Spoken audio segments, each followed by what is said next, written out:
Alright, people, I am back to give you some more of this truth by way of the Spirit.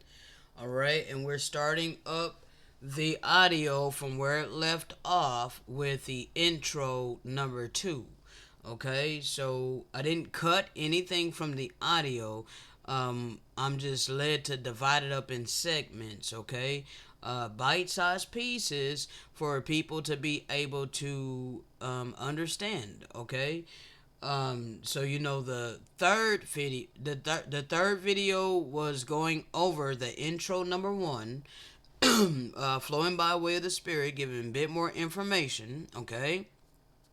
The fourth video was expounding more on the second intro.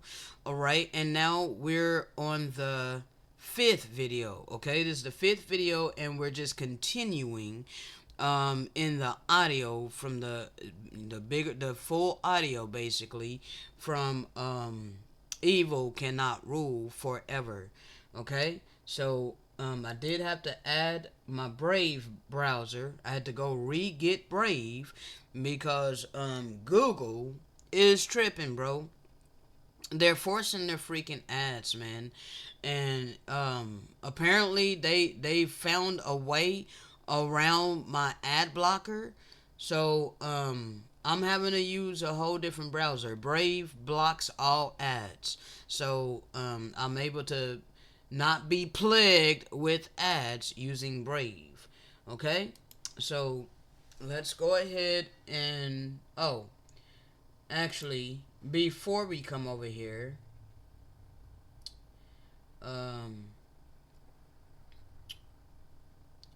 yeah, well, we'll stay here. We'll stay here. And let me just play the audio, because after I play this little part, I'm going to play his video, okay? And it's going to be a video by Dane Calloway, as you can see. All right, one second. One second.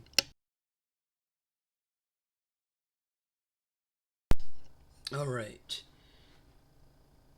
I'm juggling, people. I got one screen here. I started this out talking about the transatlantic slave trade being told in reverse. You were taught it in reverse. Therefore, you need to understand it is a set apart land. Alright, you need to understand that these lands over here in the fourth part of the earth, okay? These lands over here in the fourth part of the earth is the set apart land, separated by many waters. Okay, you got the 3 parts over here, and we're going to go more in detail of that. Okay, let me play my brother Dane Calloway. Okay, he allows videos to be played on other channels. He allows his videos to be played on other channels as long as I'm not trying to steal his content. Okay, I'm not trying to steal his content. Alright, I'm just plugging it in here because it is very relevant, and I appreciate the work that he was led to do. Alright, I really appreciate Dane Calloway and his mission, his purpose, what he's put here to do. Alright, he's doing it. Okay, so I'm going to include it. Let's go. Just imagine a school of people cramming themselves onto a boat today, trying drastically to avoid what's known as immigration laws, packing themselves in the trunks of vehicles, and even small cave-like holes underneath the ground, doing whatever it takes to travel to America due to their belief that America is the land of plenty, with new beginnings for themselves and their families, opportunities for employment and affordable housing, all while risking their lives in hopes of gaining freedom. This should all ring a bell here and make you wonder if people were willing or unwilling to aboard these rowboats or cargo passenger ships in the first place. Or maybe the question should be, were people forced into slavery, or was slavery simply done by choice? Now, before I go any further, I want you to note again that during the 1600s and until the near end of the 1800s, rowboats or cargo ships were not modernized to include engines or motors. that would conveniently drive the boat throughout the seas. The commercial production of steamboats or riverboats were made available at the tail end of the 1800s as well, which should make you wonder, how many so-called slave ships were accounted for that enabled strangers to carry a whopping 12.5 million people, along with supplies, food, and other cargo from one continent to another? And if there were no motors or engines attached to these slave ships, then some company or fictionalized character would have been created and placed up for public display by now in order to showcase how an impossible task of dragging millions of people out of their native lands and forcing them to work on some distant land is somehow a reality, and it actually happened. But I guess since slavery was so bad that it's no need to prove that these slave ships actually existed, right? See there? Now, let's take things a step further.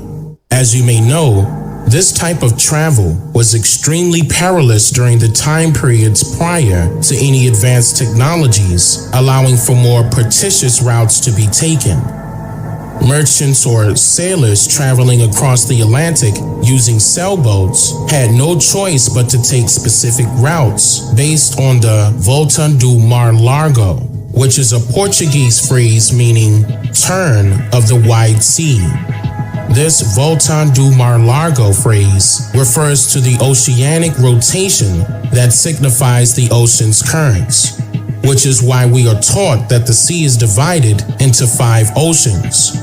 These 5 oceans are also called ocean gyres, in which each of these gyres represents a different ocean current rotation. Listen closely. Shout out to my wife. She assisted on this research as well, right here. Now, let me explain this one, guys. This is major. This is major, and I'm sure it went over a lot of people's heads. Okay.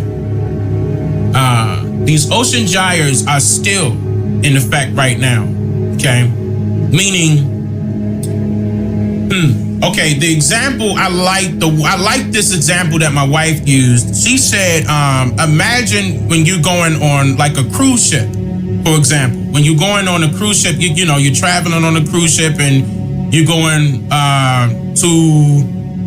you're going from Southwest DC, for example, and you're taking a trip to, let's just say, you're going to Brazil, right? Number one, the routes that they have to take are so important that you have to understand. You cannot go into that Atlantic without having trouble of wreckage, or you'll be lost at sea. The reason why is due to the current rotation, meaning the water's rotation, how the current flows. You have to hug the coast to get to where you're trying to get to, but it's not always going to be feasible for you to be going like from here to Africa. Like, the reason why I'm saying that is because you have to go from here to so many other areas before you make it to Africa. Okay? Now, and that's still to this very day, by the way. And the reason why is due to how it goes. Like, if you notice on this picture right here, on this image, it shows you North America, right? But notice the circular pattern with the arrows going this direction. That also means that you cannot go the opposite direction, okay? Closer to this gyre. If you do, you'll be lost at sea. So that's why you notice that those cruise ships, to go back to my wife's example, would never be out in the water like that. They'll be closer to the land, or like if you go to the beach. I think she even stated that when you go to the beach, notice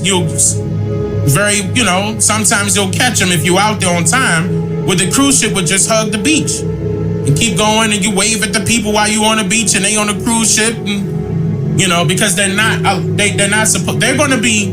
If you take a chance to go out there in that water for real, you're in trouble. And you think that, and nowadays, they got GPS, and to keep them on track. Now we talking 1800s now, y'all. See, this is another thing that you have to have into account, because they could get lost in these gyres. Let's just say it that way, because ain't no telling what's gonna happen in the middle, and ain't no telling. Okay, this is realistic. This is how it goes. This is the South Atlantic Gyre down there beside South America. Now, I know this is the Wicked World map. We're just going to use this for right now because this is the maps that they're feeding to you. But you can also utilize the information against them because it also contradicts. It contradicts itself each time. That's impossible for you to travel across North America to Africa. They want to claim this area as Africa. I hope you see my mouse. But you can't go straight across. But the gyre being right there, that's impossible. So, the route that you took, in certain cases, you're going to also hear, this is a good time to drop this right now, you're going to also hear that they captured enslaved Africans from the west coast of Africa and traveled to South America. The majority of them, that's what they would say. But the biggest area on the Mercator world map is Brazil. So there's a few things here that they were trying to tell you. Number one, the immigration of the albino people, the albino people from Africa went directly to Brazil. Some went to Russia, some went to Brazil. Now, some of you, or maybe the majority, would consider them white folks.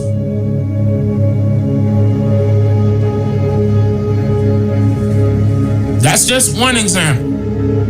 Okay? Now, we know for sure that they weren't bringing millions of them. Okay?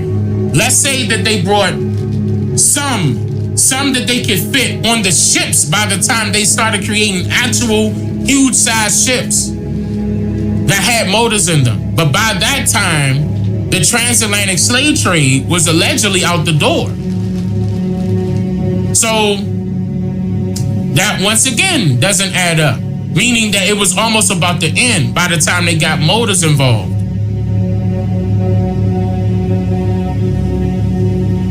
Doesn't add up. Now, if they took some from Africa, let's just say it was like 30,000 of them.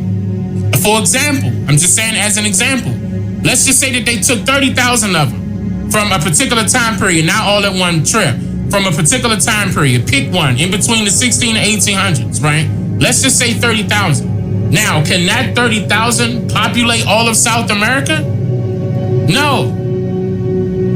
Not at all. And the reason why I'm saying that is because that same 30,000 wouldn't be able to populate all of North America. What are you getting at, Dane? We were already here. That's what I'm getting at. If you only brought bits and pieces of a population, that doesn't mean a whole population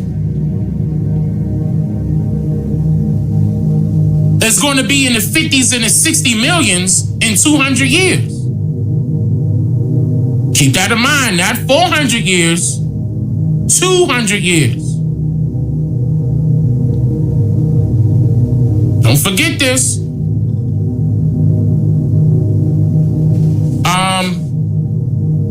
And then on top of that, the way they had to travel, the routes that they had to take, yeah, they couldn't just go straight across. That was impossible. So any story, anyone, and I mean that, any story, even if it's a good book, it got a good cover, you might have some attachment to it religiously, a whole bunch of them stories is a lie, man. Just due to this point right here. And that's just the start of it. You can't go across that Atlantic without trouble. Now, this does not mean that we didn't go on ships at all back to Egypt.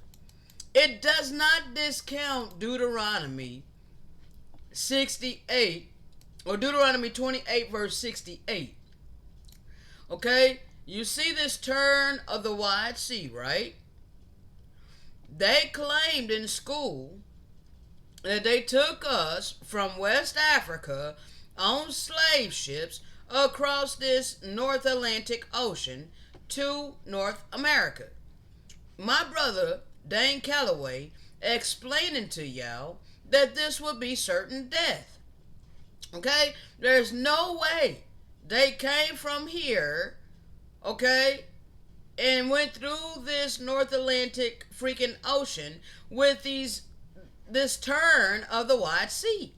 You see the ocean currents. He's got the arrows here. He's showing you the ocean currents, okay? So when you leave Guinea, these ocean currents are going back this way, okay? So if you leave here, or Sierra Leone, you leave here, the ocean is turning this way, people. Okay? They would not be able to go over in here. Okay? How? When the ocean is turning, the ocean is forcing all vessels to go this way. Okay? So if you live in Guinea or Sierra Leone, Senegal, all of that, the ocean currents is forcing you to go this way. This ocean is forcing you to go this way. Okay? Then when you get here, then you can be forced to go this way. Okay? So you can come here to South America, all right, or to the islands over here, all right, and that's exactly how they got here. It's through the islands, all right. Now, if you're coming from Portugal, you'll be coming in here, and then the oceans will be leading you this way, okay. Or you'll be in this world. Okay, this is certain death. If you come in from here and you end up in the middle of the North Atlantic Ocean, that's death. Okay, that's what my brother trying to explain. He's not telling you that Deuteronomy 28:68 is invalid. He ain't saying that. I'm not saying that. I'm telling you that if we go deeper, the very first Egypt is over here. And when we were in the islands like in Hispaniola or the Bahamas or wherever the hell we were, when Christopher Columbus and all the other Spaniards began invading these lands over here, they were taking us from the islands, people. And you see how the currents of the ocean goes? It goes from these islands right to North America. Okay, so they were taking us from Hispaniola, Jamaica, Cuba, all right, Bahamas or whatnot, to North America. Okay, and then when we got here to North America, they were calling us Africans, saying that we came from Africa. Okay, we did not come from Africa. They were taking us from various places over here and doing an intra-American slave trade as well later on with De Soto. De Soto, once he penetrated the North America, he began the intra-American slave trade, and they were using the Mississippi River. Okay, so we did not come from Africa. A great majority of us we're already here in the fourth part of the earth because this is the set apart land. All right, so now let's continue. You're going to have trouble. Remember, they said that Christopher Columbus lost how many ships? How did he lose them? Oh, you going to see Christopher Columbus hiding in some woods and he going to capture some children and run away. They coming after him. Did his shipwreck because they caught his ass? But no, hold on, wait a minute. You would think they would, but they said that Christopher Columbus came again. So let's back up. Let's back up a second. They said Christopher Columbus landed somewhere that he was not used to. That's number one. He wasn't supposed to be landing in the islands surrounding Haiti. He wasn't supposed to be over there. So that means that he didn't know where he was going. He was looking for some form of promised land. He was looking for something, right? He knew where he was going. He knew where he was at.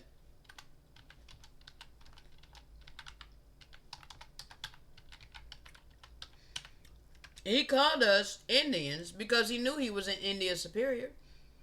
And he knew he was coming to recover the Holy Land and the Holy City. Okay, the holy people. Okay, one second.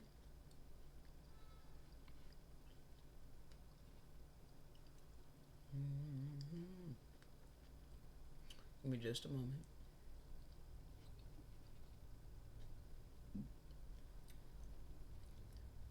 Mm,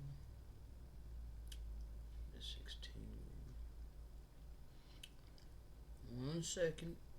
I need to name this better so I know exactly what I'm getting here.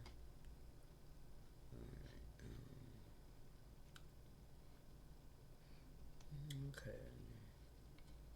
His ultimate goal was to recapture Jerusalem. Okay, he used our scriptures to find us. So one second, I'm trying to find that. Okay, so this is just a meme, first of all. All right. So he used the Apocrypha. Okay, he used Second Ezra's and whatnot. All right, he used our records to find us over here in the Americas. Okay, so we are not African Americans. All right,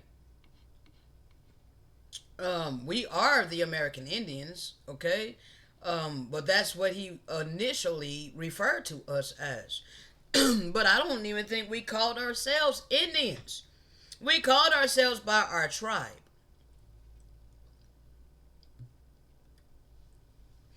All right. But Christopher Columbus called us Indians because he knew he was in India Superior. All right. But Dominicans, Jamaican, Haitian, South American, all right, all of these are proverbs and bywords, okay, that foreigners chose to call us. Okay? But we are the biblical people. All right? Now, Protestants removed the Apocrypha in the 1800s. Okay? Now, when Christopher Columbus came, he brung a Hebrew translator because he knew that he was going to be encountering Hebrew people. Okay? Louis de Torres was Christopher Columbus's interpreter on his first voyage to America. All right, Torres was a converso, apparently born Joseph ben Halevi, chosen by Columbus for his knowledge of Hebrew, Chaldaic, and Arabic. All right, so that should be interesting, people. Okay, clearly he knew that he would be encountering people that spoke these languages. Okay? Why else would he need a Hebrew interpreter? Could it be that the people he knew he would encounter were the Hebrew Israelites located in India Superior? Because this is what it is. Okay? We are not African Americans. No, we're not. Okay? I don't identify as an African American. Alright, now, this is from a book entitled Revealing America's Dark-Skinned Past. Okay? One of the most prevalent fallacies in North American history is the story surrounding Christopher Columbus and the people he encountered. It is interesting to note that early 20th century histories were stating that Christopher Columbus was trying to prove that the world was round. However, late 19th century historical writings on Columbus, not school textbooks, make no mention of this revelation. They do, however, tell in great detail of the carnage that took place on the islands during Columbus's reign. They also describe in detail of the hospitableness of the indigenous people, the gentle nature of the indigenous people until they had to defend themselves, and that the indigenous people were considered Negroes. Okay? The indigenous people were considered Negroes. Okay? Eventually, in the retelling of this story, as history has a tendency to do, facts were being deleted. The man who changed modern history could not be depicted as a slaver, among other things. And most of all, the image of the indigenous people and the words and names used to describe them had to be changed to accommodate European interests and values. Okay? Again, this is from a book entitled Revealing America's Dark Skinned Past.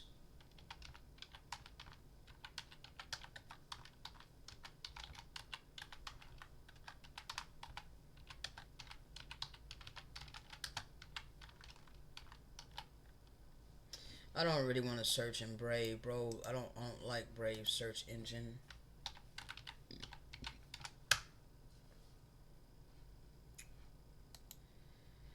And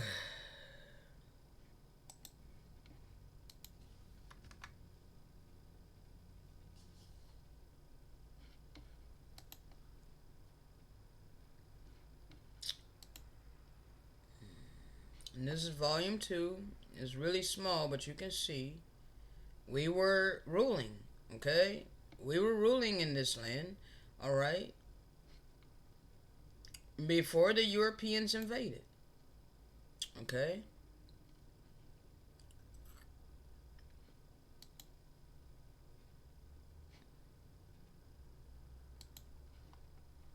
Now, of course, you know that what they got to do. See this? This looks like my family members. All right? Yes, this looks like my family. Okay?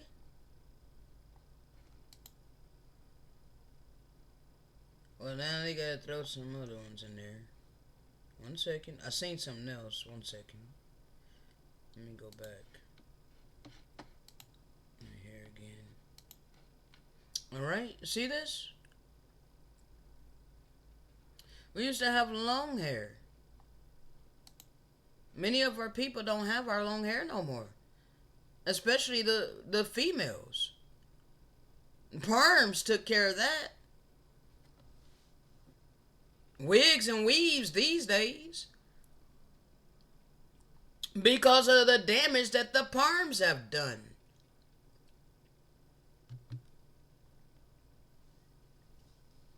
Now, I want to bring out one more thing about Christopher Columbus.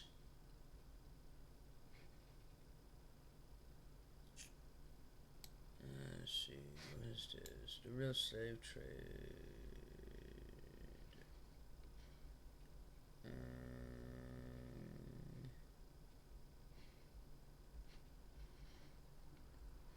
Well, I don't have the actual, I don't know where this came from. Let's see.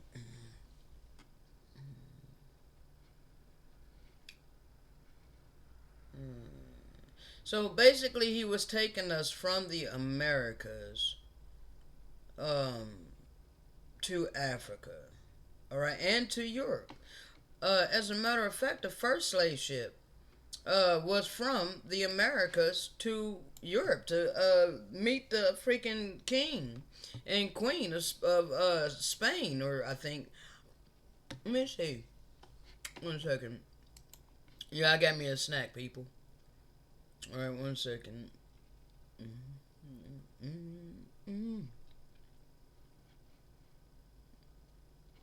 Oh man, even Jane Elliott knows that we were here.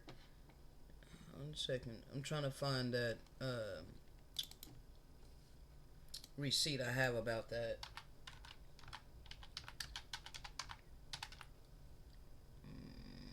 Let's see.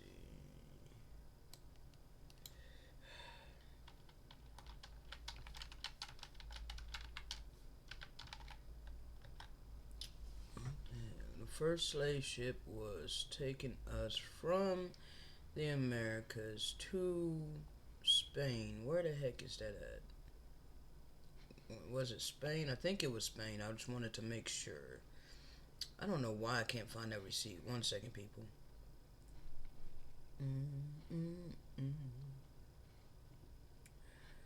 Let me do a wider search here first.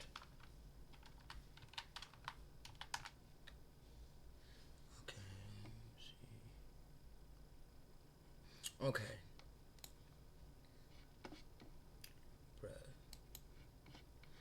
All right. So the slave trade. This is somebody I don't even know. Okay. So someone I didn't even know. They posted this. Follow your dream, March 20th, 2022. I saved this screenshot. All right. The slave trade was told in reverse. All right. Apparently it was a repost. All right. The slave trade was told in reverse. Christopher Columbus took the first shipment of indigenous Aboriginal Americans to Europe to meet with Queen Isabella.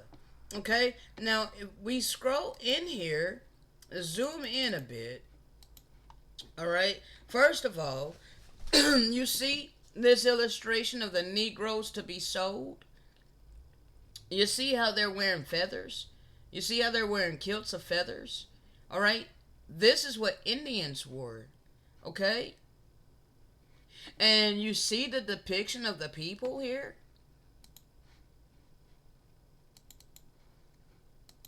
Alright, you see them. You see how they are complected. Okay, you see their complexion. Okay, you see these people's complexion. Alright, now look at these people's complexion. These are the Americans. Okay, you see all the complexion of the people surrounding? Okay? Christopher Columbus brought us and presented us to Queen Isabella. That was the first slave ship from the Americas to Europe. Okay?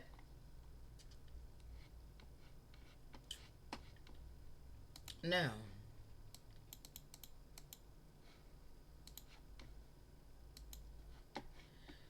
you don't think we white folks pay attention to real history, do you? We don't look at real history. We look at the history we were taught in school, which is mostly a flat-out lie. Columbus didn't discover America. There were blacks here before Columbus got here. What we call education in this country is actually indoctrination. So you have a European, a righteous European, because she's speaking the truth, on our behalf, by the way. You have this righteous European that stated this. Okay? We include the righteous Europeans. Okay? On the video I did yesterday, I included Marlon Brando. Okay? Well, Dane Calloway did in his video. Okay? So, you know, you want to continue dismissing this truth that we're instructed to speak. You know? And that's detrimental to you people. Alright? 1 second. So yes. And this is a closer depiction. This is what you would call them African Americans today. You would call them black people today. That's what you want to call us. But we are the indigenous Americans that have been invaded and made prisoners of war. Now let my brother continue. Alright? And I'm going to do my best to try to find that Christopher Columbus thing that I was looking for initially. So that way I can easily find it next time I need to bring it up. Okay? 1 second. Because I know I recently saved some things about it. I don't know why it's not coming up. Maybe I labeled it something else. But we'll find it in due time. He was supposed to report back to Queen Isabel. That's number one. Number two, think about this now. If he landed in Haiti somewhere, let's just say somewhere in Haiti, that's what it was. It was within that same area, within that same landmass. He landed there, right? Lost. Okay? How was he able to capture somebody and find his way back? to Moolah, Spain. It wasn't Italy. He's not an Italian. It's Moolah, Spain. It's still called Moolah, Spain today, if he existed.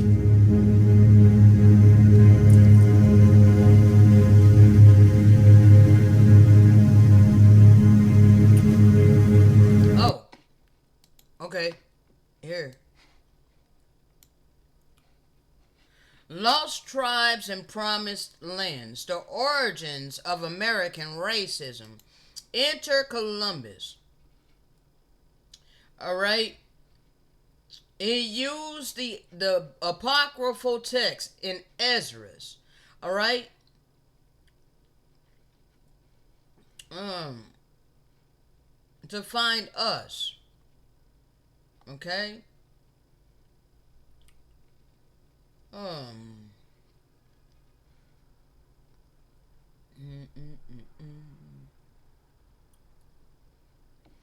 Okay, yeah. Second Ezra 13, 2 through 5. Alright. So as he was reading Ezra's, he was like, wait a minute, it's talking about me. So he literally took it upon himself to be the one to be like, hey, I'm gonna go over there and I'm gonna put them niggas to the sword. And I'm gonna force them to bow down and worship my God. Okay, because he literally thought that he was serving the true God. Okay? But you're not serving the true God when you're coming over forcing people to serve your God by way of the sword. Okay? You are under a great deception. So Christopher Columbus was under a great deception. Okay? He was under the influence of an evil spirit. Okay? That evil spirit convinced him to literally come put us to the sword and force us to accept white Jesus. That's what Christopher Columbus came over here doing. Okay? 1 second. Book of Prophecies. Hold on.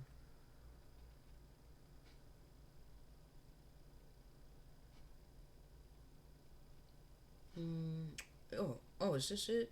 Okay, damn. I was like, where the hell is it? Okay. So, damn, I don't know where I got this receipt. Oh, Columbus and the Recovery of Zion. Okay, I think that's just what I named it. How the Solomon Islands prove the Holy Land is in the Western North America. I got this screenshot from a video that I was watching. I think by Lil Mariah. I think he changed his name now. He didn't change his name so many times, bro. I don't keep up with how many times he changed his name. But anyway, this is a receipt and it can be verified. All right, I got other receipts that back up that Columbus knew that he was coming to recover the holy city and Mount Zion. All right, Columbus' discoveries have been prophesied and are therefore part of God's divine plan. Okay, in his book of prophecies, he wrote about how he had the desire to come over here to recover the holy city and Mount Zion. All right, and this person is pointing out the title suggests the book of prophecies is a reprisal of many of the themes that are present in Columbus's earlier writings, including the final crusade to conquer Jerusalem. Okay, according to one of the prophecies cited in the book, someone from Spain would recover the wealth of Zion. That Columbus felt this prophecy was important for his self-representation is clear in his repetition of it, not only in his 1503, and it cuts off. Okay, I do have another part here.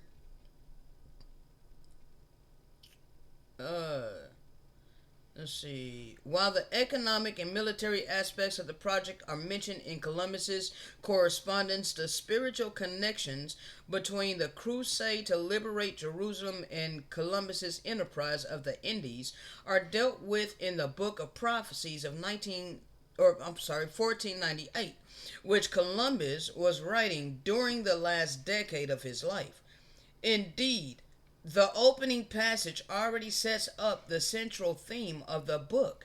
Here begins the book or handybook or handbook of sources, statements, opinions, and prophecies on the subject of the recovery of God's holy city and Mount Zion, and on the discovery and evangelization of the islands of the Indies and of all other peoples and nations.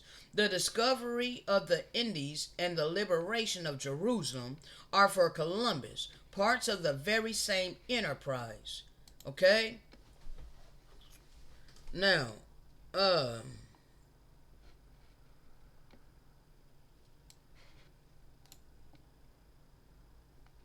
Columbus and other cannibals, the 1880s Dawes Act.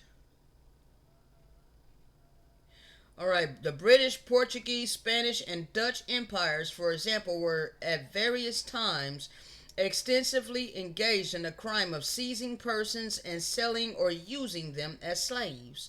This captive trade cannot be viewed as ethically being in any way different from mafia, kidnapping, murder, or extortion, except in the sense that it was infinitely more bloodthirsty, profitable, and vicious. Okay?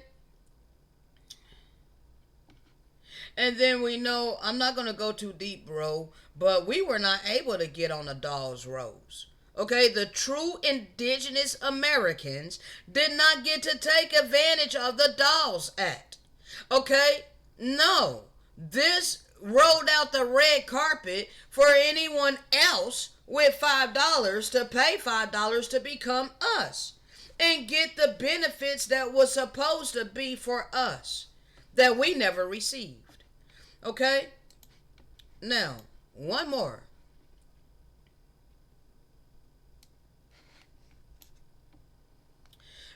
Christopher Columbus knew exactly where he was at and what he came here to do. This is from the book Christopher Columbus, Book of Prophecies. Okay? Our Lord wished to make something clearly miraculous of this voyage to the Indies in order to encourage me and others about the Holy Temple. Okay? I'm going to skip down here because I'm not trying to be here forever. Alright, I said that I would present my argument for the restitution of the Holy Temple. Alright, so he wanted to take possession of our Holy Temple and basically give the authority of it to the Holy Church. Okay? So the abominable church took us down, gave Christopher Columbus the authority to put us up under subjection. We went over the papal bulls yesterday. Okay? Alright? And he based his assertion of his wanting to come and recover the holy city and the holy temple and the wealth of Zion. He based that notion on the holy and sacred scriptures. Okay? On the prophetic statements of certain holy persons who through divine revelation have spoken on this subject. Okay? So he pointed out the words of Saint Matthew. Okay? Oh Lord, how many things have you kept secret from the wise and have made known to the innocent? He considered himself to be innocent. All right? And again from St. Matthew, as our Lord entered Jerusalem, and the children sang, Hosanna, son of David.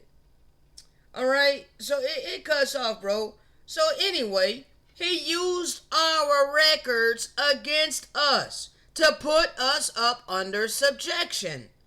All right? They used their religion of Christianity to enslave us and make us subservient to Europeans. Okay? This is real history that's never been rectified. Okay? Never been rectified, people. All right? Never been rectified. Okay? It's never been rectified. All right? What you've done to the indigenous people who are the biblical people. It's never been rectified. Okay? So the reality that you think is the real reality that we are being forced to live is not the real reality. Because this time frame, this time period that we've been living in is prophetically known as the times of the Gentiles, where the Gentiles got to take possession and have dominion over the true biblical people, over Jerusalem. Okay? Christopher Columbus came to recover us. He came to take us into subjection.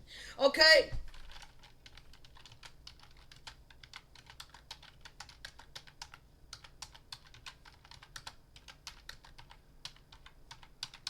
So the reason why you think you ain't had to pay for any of this. Oh man, I forgot. I'm on freaking Brave.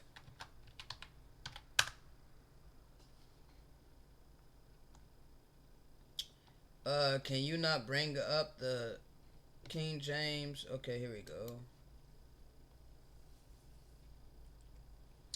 All right. And they replace us with these what would this be considered? I was going to say pronoun, but it's not a pronoun, I don't think. What is they considered to be? They. Okay, it is a pronoun. All right, so yes, they replaced us with pronouns. Okay, so they. All right, but who? Just anybody? Just anybody of any nation? Does this apply to anybody of any nation that this scripture, Luke 21:24, is referring to? Is they of any nationality, or is it a specific nationality, a specific people? This they is a specific people. Okay? So, and they, us, Israelites, the indigenous people of the lands that were invaded by colonizers, fell by the edge of the sword and have been led away captive into all nations. And Jerusalem shall be trodden down of the Gentiles. I went into great detail about who the Gentiles is recently. Until the times of the Gentiles be fulfilled. Okay? So, understand, people. You can keep ignoring this truth all you want, but it ain't gonna change this prophecy. We were only allotted into your hands for a certain amount of time. This says until the times of the Gentiles be fulfilled. Well, your time is fulfilled because he has returned his word unto Jacob. That be us, the people of the land, the children of Israel. Okay, Jacob's name was changed to Israel. Okay, so this scripture was speaking about us and the remnant within the remnant that came back to the original covenant. He's using us to speak his living word by way of the Spirit. Okay? And we are still prisoners of war to this day. Okay? We want to be free.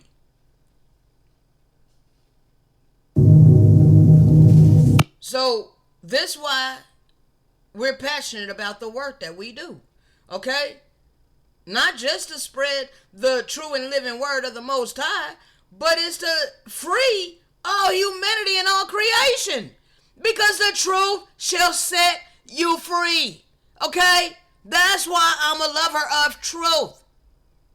Because the truth shall set you free. I am not complacent being a slave to money. I am not complacent with being a prisoner of war. I am not complacent being ruled by evil. Now let my brother speak.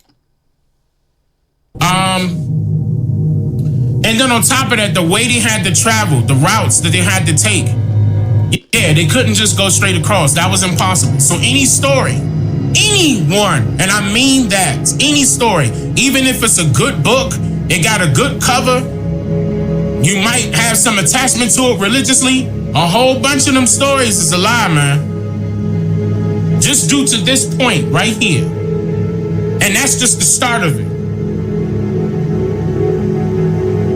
You can't go across that Atlantic without trouble. You're going to have trouble. Remember, they said that Christopher Columbus lost how many ships? How did he lose them? Oh, you gonna see Christopher Columbus hiding in some woods and he gonna capture some children and run away. They coming after him. Did his ship wreck because they caught his ass? But no, hold on, wait a minute. You would think they would, but they said that Christopher Columbus came again. So let's back up a second. They said Christopher Columbus landed somewhere that he was not used to. That's number one. He wasn't supposed to be landing in the islands surrounding Haiti. He wasn't supposed to be over there. So that means that he didn't know where he was going. He was looking for some form of promised land. He was looking for something, right? That he was supposed to report back to Queen Isabel. That's number one. Number two, think about this now. If he landed in Haiti somewhere, let's just say somewhere in Haiti, that's what it was. It was within that same area. Within that same landmass. He landed there, right? Lost. Okay? How was he able to capture somebody and find his way back to Moolah, Spain? It wasn't Italy. He's not an Italian. It's Moolah, Spain. It's still called Moolah, Spain today, if he existed.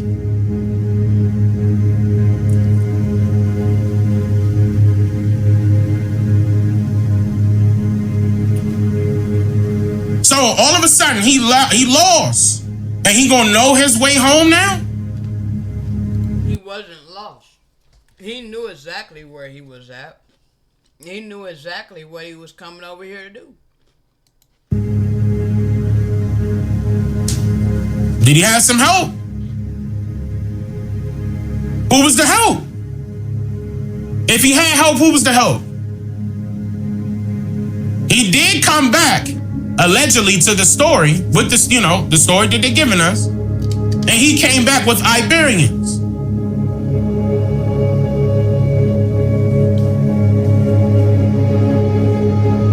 Near those people that were near the Iberian Peninsula and places like Mauritania, Tunis, Algiers, Morocco. That's who he came back with. And with dogs. I have dogs of a conquest. I brought that out many times. This is how he got us to work for them. 1 second.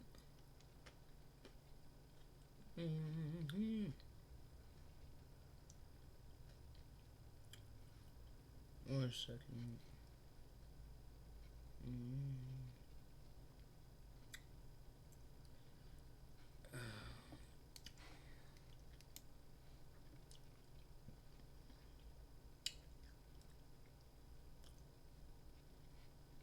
And he said the opposite of what we were taught, because he knew that we were a very humble people. He said they have no idolatry amongst them. This is Old English, as you can see. A letter of Christopher Columbus. All right. He was writing a letter. What is it? Do I have who he wrote the letter to? I don't know. It just says a letter of Christopher Columbus. All right. Describing us. All right. They are neither sluggish nor rude. So knew we weren't lazy. All right. But all of a sudden these days we got the stigma lazy slapped upon us because we don't have a heart after money.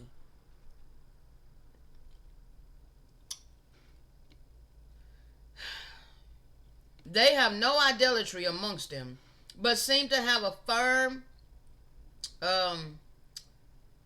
something that all force, power, and all good things are from heaven, from whence indeed they imagined that I had come down with my ships and sailors, as I discovered from them after they had so far lost their apprehensions as to converse with us.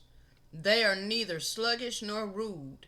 On the contrary, They are of an intelligent and piercing mind, and the relations which those of them who ferry across the seas give of the various particulars which they have seen are very distinct and lively. Alright? You see how it's old English, people. I didn't write this. Okay? So Columbus just described who I am. Okay? He just described who I am. You know? No idolatry. Alright? And demonstrating the attributes of all things good. Benevolence. Okay? Lined up. My actions is lined up to the energy of benevolence. Okay? I don't carry no man-made weapons. Okay? I'm not lazy, even though people want to call me lazy. It's just that I ain't got a heart after money. I work very hard. I'm not rude. I just speak the eternal living word of the Most High God. And people take offense. Alright? The ones that some of you may call Moors nowadays. That's who Christopher Columbus came back with. So he had help. This is according to the story. And even a Moor is a navigator of the sea. Even a Moor anchors a boat. Hold it steady while in the sea, while floating on the water. The anchors. Okay, so he had help. So why are you calling him the explorer? Oh, okay. Think they ain't lie about everything? You got another thing coming here. And then I want you to tell me the route that he took. I dare anybody. I dare anybody to tell me what routes were taken for this transatlantic slave trade prior to any ships being accompanied by motors, engines. The steamboats was running off of coal.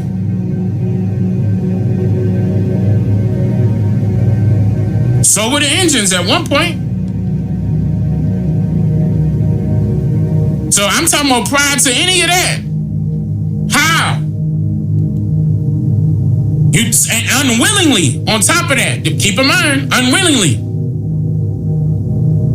That's what they claim. Now, to me, let's just look at this image for a second. Let's analyze this depiction of some form of slavery allegedly supposed to be happening. And this is a depiction, okay? You could probably Google this, it'll pop right up. Now, let's look at this, for example. So, you got all of these slaves right here, right? Allegedly, according to how they dressed, because this guy's fully clothed, so is he, and this guy right here is fully clothed. Now, according to him, according to how it's colored, he looks like a white man. He look like a white man. I would say Arabic, something like that. But that's 1, 2, 3. And all of that, and look, and it's not like they got chains on what they doing. If you look at it, it look like they're drawing up the sail. They drawing up the sail. So you mean to tell me they helping their master out? Or are they helping their friend out that's on lookout right now? Watching to make sure, hey man, look, we about to get away, y'all. Come on, y'all. We going to freedom. We going to the promised land. Listen. Look at this. The white guy in the water pulling on the sail as well. They trying to draw it up. This guy overlooking. He don't. He got on some type of headdress right here. I hope you see my mouse. He got on a headdress, and they drawing up this sail, and he overlooking. They go another boat in behind him in the way. Look like this guy right here giving them directions. You pull it up, guys. Pull it up. And he over here. Yeah, let's go. Pull. Does it look like this is slavery to you, or look like they assisting each other?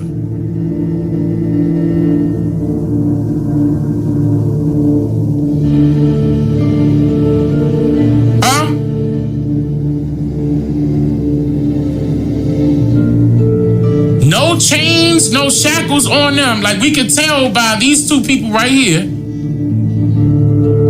No chains, no shackles. He free. He can hop on the water and get away. What he gonna do? Throw his only weapon into the water to go get this guy? What if he miss him? What other weapon he gonna have? Okay, he got a sword right here. But one sword, one swing could probably knock down 3 of these people, but all of these people can gang up on this one person. And somebody I'm just saying, how can this make sense?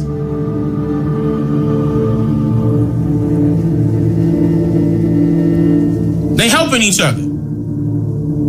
That's what they doing. They helping each other.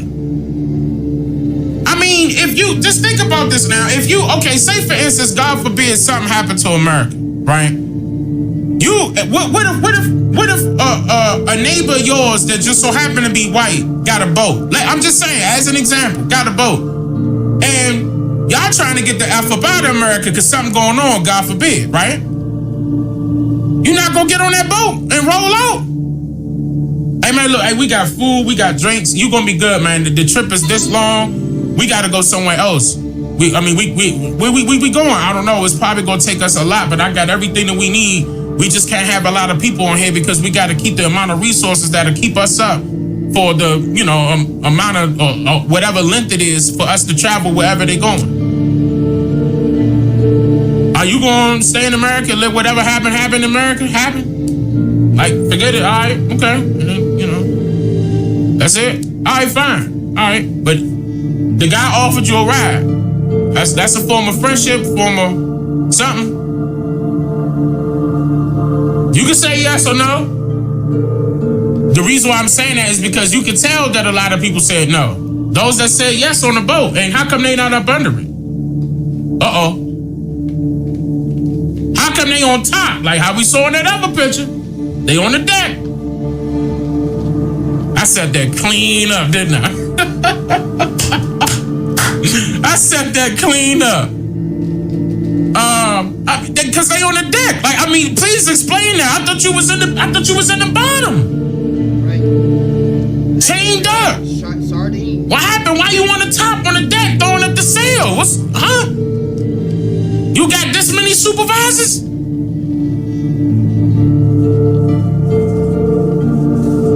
Logical thinking. This is not Dane Calloway making this up. This is logical thinking. This is critical thinking. This is what this is. See, in some cases, you don't get taught that in school because, of course, they want to keep you indoctrinated. They want you to subscribe to their ideology without question, meaning uncritically. You can't give any feedback on that. And then teacher, I got a question. No, hold your question to the end of the lesson. Hold on, Dane. I know you want to say something. Hold on, but let me finish what I got to teach. See? They don't want you to ask no questions, so they know it's bull crap. Which is a Portuguese phrase meaning turn of the wide sea. This volta do mar largo phrase refers to the oceanic rotation that signifies the ocean's currents, which is why we are taught that the sea is divided into 5 oceans. These 5 oceans are also called ocean gyres, in which each of these gyres represents a different ocean current rotation. Listen closely. According to the National Geographic, the North Atlantic Gyre begins with the northward flow of the Gulf Stream along the east coast of the United States. The Gulf Stream is the western boundary current of the gyre. The gyre then becomes the North Atlantic Current, which flows across the North Atlantic to Europe. Still flowing in a circular pattern, the current flows south as far as northwestern coast of Africa, where it is known as the Canary Current, the gyre's eastern boundary current. So let's just think about that for a second. Now, hold on. Let me come back a tad bit. So they basically telling you, the National Geographic is telling you, in fact, that's where I got these images from, the National Geographic. Because they're describing what you're seeing, right? So they basically telling you how far down that gyre is going. North Atlantic, okay, northward flow of the Gulf Stream. So it got all the Gulf along the east coast of the United States. The Gulf Stream is the western boundary current of that same gyre, though. Okay, then it becomes the North Atlantic current, which flows across the Atlantic to Europe, still flowing in a circular pattern. The current flows south as far as the northwestern coast of Africa. So that's pretty big. So you know you're not gonna go straight across. Period. That's out. That's out. That's out. Anybody telling you them stories? Their credibility out the window. To Europe, still flowing in a circular pattern. The current flows south as far as northwestern coast of Africa, where it is known as the Canary Current, the gyre's eastern boundary current.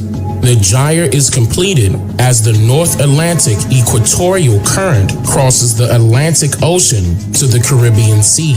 This entire circle and the water within it is the North Atlantic gyre. End quote. As I've stated numerous times before, this means that only the winds and the currents of the ocean could determine how a boat or a ship was able to travel across the Atlantic, revealing the true reason why explorers initially sailed to South America instead of North America first. Also, the winds and the climate made trading and traveling across the ocean very time-consuming, resulting in slowly paced travels that will require several weeks and even months to reach a single destination, yet alone a round trip, all while hoping that the captain sailor has the ability to stay on course. Why? And by the way, this also exposes that these ships were not able to literally travel straight across from one continent to another, due merely to the ocean's current, which can be compared to a game of double dutch, since inexperienced and even senior sailors had to jump in these gyres at the right times or they would lose. They were also limited to just having a compass for direction and the use of their hands to tell time, or rather, how much daylight was left, by aligning their fingers with the horizon. All of this sounds difficult, doesn't it? According to the Royal Museums of Greenwich, life at sea during the age of sail was filled with hardship. Sailors had to accept cramped conditions, disease, poor food and pay, and bad weather. So, if the sailors had to endure famine for weeks and even months, no pay and no work, sicknesses and diseases, treacherous weather climates, and even cramped living conditions, then how would anyone be able to control, feed, and successfully keep alive hundreds to thousands of so-called slaves that were allegedly captured from Africa and packed like sardines below the deck of their sailboats? Many people died for attempting this voyage, making it extremely difficult to even keep the same crew for more than one seafaring trip across the Atlantic. So in hopes of immediately providing a safer passage by learning the hard way, capacity stipulations were forced on the sizes of cargo and the passengers aboard. But these treacherous conditions continued to plague the foreigners for centuries, making it unrealistic to transport millions of so-called slaves from one continent to another between the early 1600s to the late 1800s across the Atlantic. This is why you would not find any historical evidence nor colonial documentation of a transatlantic slave trade during this time period. That task would be simply impossible for anyone to accomplish, especially the way that we were taught how the story goes. I'm just here to make you think. All right. So, he was emphasizing that the slave trade did not happen from Africa to the Americas, from one continent to another. but rather, and he didn't really go into detail about this, but I'm going into detail about it. And others have went into detail about it, how they were taking us from the islands, okay, over here to various different parts, okay? Now, play this little clip. So he says, I'm seeing a few so-called black lawyers and activists jumping to the mic stating false info on 1619 in Jamestown, Virginia. Before the story was changed twice to now read 20 and some odd Africans, it read 20 and some odd Negroes. Originally, because those 20 came from the West Indies, not Africa. Okay? So that was lined right up with Deuteronomy chapter 28, verse 68, if you were coming from the West Indies to North America. All right? Because Memphis, Tennessee was Memphis, Egypt. Okay? Yes. Just because they changed the names does not mean that it was not originally Egypt. I've proved many times, I've proven many times on this channel that the original Egypt and America was one and the same. Okay? They found many Egyptian artifacts over here. All right, this is a real photo of Memphis, Tennessee. Okay, streets of Cairo. All right, this is a real photo. All right, the Tennessee Centennial Exposition, 1897. Okay. This was the streets of Cairo in Memphis, Tennessee. All right. 1 second. This is from a book entitled Ancient Mystic Oriental Masonry. All right. As you can see here, America, otherwise known as Atlantis. Okay. That's why they call Atlanta, because it's more like Atlantis. Okay? And as the curtain which has hitherto concealed the prehistoric connection between the peoples of ancient Egypt and of America is lifted, it will be seen that the people of the Eagle on the Nile, being descended from the original people of the Eagle on this continent, the twain are one, and that prehistoric America was the original Egypt, or Eagle land, prior to the mighty dispensation in the days of Peleg, when the earth was divided, and the great earth itself was nearly rent asunder. Okay? America, Atlantis already stretched as an unbroken line of land from Nova Scotia to the far west. Alright? Firstborn among the continents. Alright? After the deluge. Alright? America has been falsely denominated the New World. Okay? Hers was the first dry land lifted out of the waters. Hers was the first shore washed by the ocean that enveloped all the earth besides. And while Europe was represented only by islands rising here and there above the sea, America, Atlantis, already stretched in an unbroken line of land from Nova Scotia to the far west. Okay, so here is a receipt. I prove what I'm saying. Okay, this is not blindly believing. Okay, like you have to blindly believe that Egypt over there in Africa was the original and only Egypt. You literally have to ignore all this proof that we've been instructed to bring out. You would literally have to continue to bury your head in the sand and dismiss the fact that they were constructing many of those things over there. Okay, we get real photos of them constructing what you consider to be ancient Egypt. Okay? If it was so ancient, we shouldn't have real photos of them constructing it. Okay? Real video of them constructing it. All right? Ancient America, archaeology of the Americas before Columbus.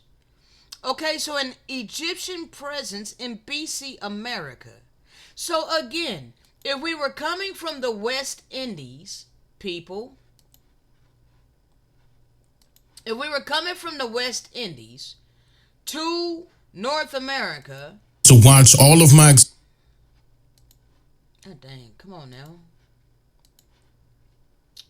All right, if we were coming from the West Indies to North America, all right, wherever the West Indies are, I think that'd be like the Bahamas and whatnot.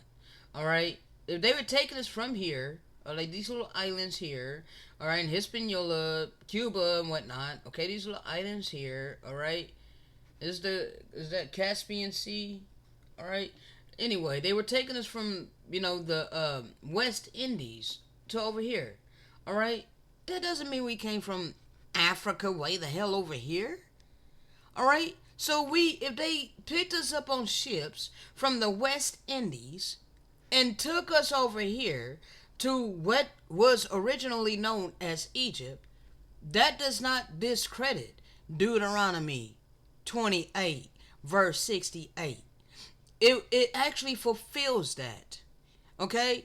Why do you have it in your mind that in order for Deuteronomy chapter 28 verse 68 to be fulfilled, they had to take you all the way from over here on slave ships, all the way across the North Atlantic Ocean to over here, or like I don't even understand you. It said to Egypt again, because you know the United States is considered Egypt, but you blow that off and you're like, that it's spiritual Egypt. It's spiritual Egypt. All right. So you are not thinking clearly, people. My people are not thinking clearly whatsoever. They're holding to the indoctrination that they came from Africa because it's what they've been taught all their life in school. And then their camp leader reinforced it, telling them that we all come from Africa. All right, we all need to band together as Africans, and go back to Africa. Many of my people have this go back to Africa mentality. All right, they're looking for the second the second Exodus to leave these lands over here to go to Africa, because they truly believe that Africa is the promised land. But if Africa was truly the promised land, then how come all nations ain't flock over there to live the African dream? How come they all wanted to come over to America for prosperity and to live the American dream? Because America is the promised blessed land. And it was the land of the living God's people. All right? The true and living God gave us these lands. And yes, he allowed you nations to invade our lands because of our disobedience.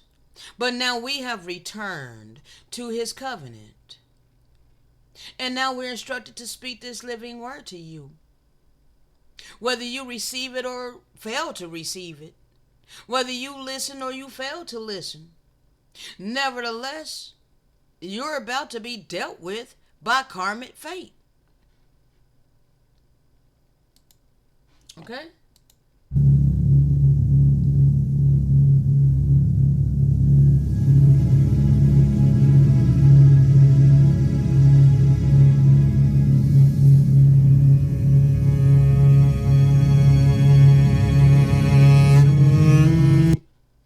The first documented so-called Africans in Virginia arrived here in August 1619 on the White Lion, an English privateer based in the Netherlands. Colonial officials traded food for these 20 and odd so-called Africans, who had been captured from a Portuguese enslaved ship. All right, among present-day Hampton's earliest African residents were Anthony and Isabella. All right, I'm not gonna read all this. Hey, what are you doing, boy? Hey, behave yourself. I'm working. All right. They claim some individuals became free. A legal framework for hereditary lifelong slavery in Virginia evolved during the 1600s. The United States, they claim they abolished slavery in 1865. They did no such thing. All they did was revamp it.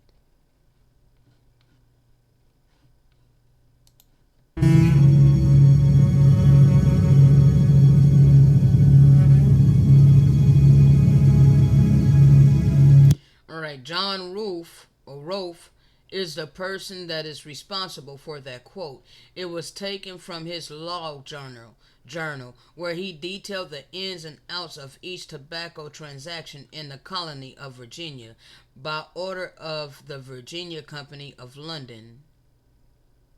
All right, source Virginia Statutes at Large, Volume 3.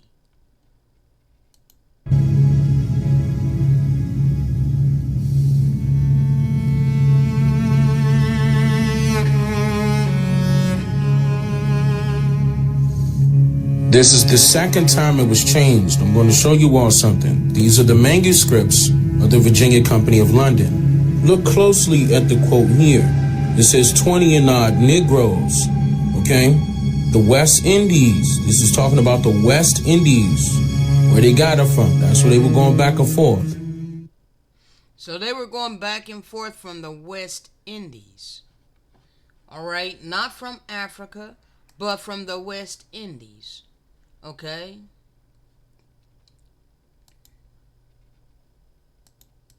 Let me check my time. All right, I'm at 1:22, but I do want to go ahead and cover this. All right, we gotta cover this. 1 second.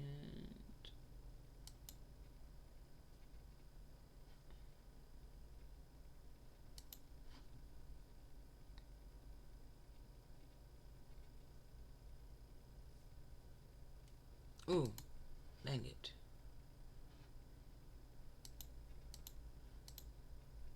What the hell? Come on, what the hell?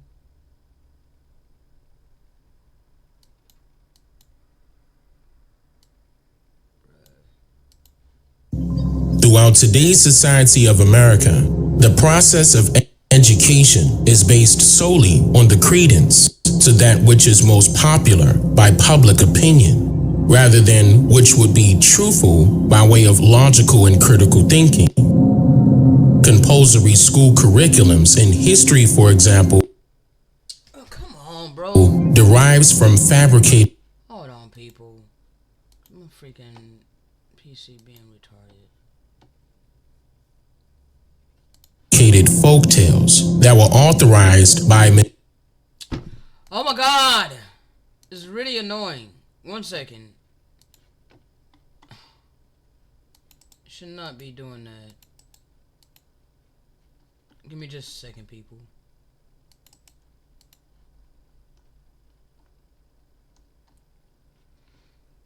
Come on. It can't be serious, bro.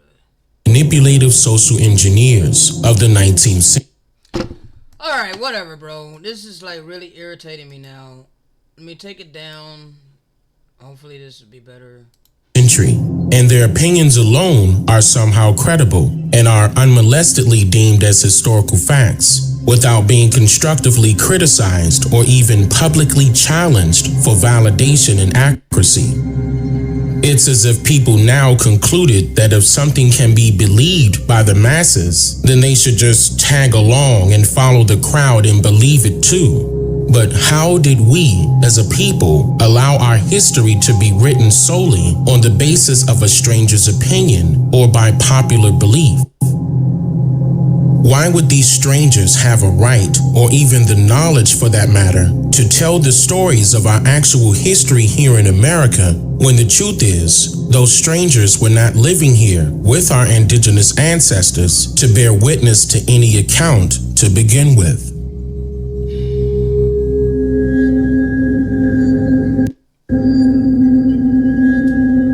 Now, I want you all to think about the very first time that you have ever heard of the term slavery, and try to recall what you were told about the so-called slave ships amongst these slave stories.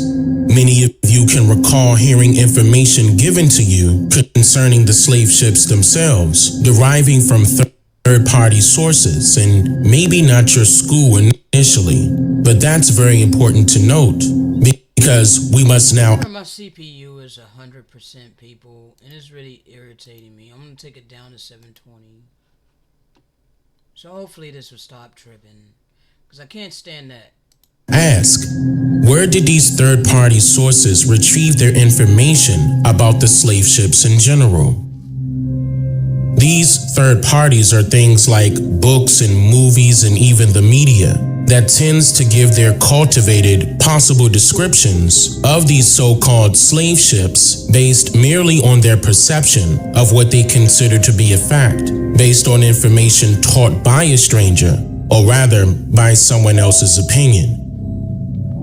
For example, fictional movies like 12 Years a Slave and Armistead, then the resurfacing of the story surrounding Clotilda, which... See, and this is how they did it. They continuously came out with these movies programming us. All right? This reinforcement on top of the educational institution, mandatory, we were forced into the school system as children, forcefully taught this history. Okay? And then they come out with all of these movies indoctrinating us further. And then there is religion. Okay? So you get all of this sorcery working against us, upholding a lie about our real history. Which was allegedly found and deemed as the last American slave ship, just like the Wanderer, which was also deemed as the last American slave ship. But yet, there are no viable remains of either ship or boat, just a story, in order to keep the idealism of slavery afloat. What all of these third-party sources have in common is that their stories tends to lead to a dead end when researching any publicly verifiable evidence to validate their claims made, along with validating their depictions of what a slave ship actually is.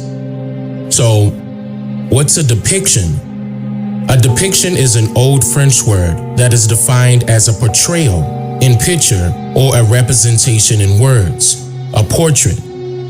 What is also very important to note here is that by creating a portrait or a portrayal of a depiction, it does not have to be accurate. It is just meant to show a generalized likeness or an idea of something by way of imagination that is agreed upon.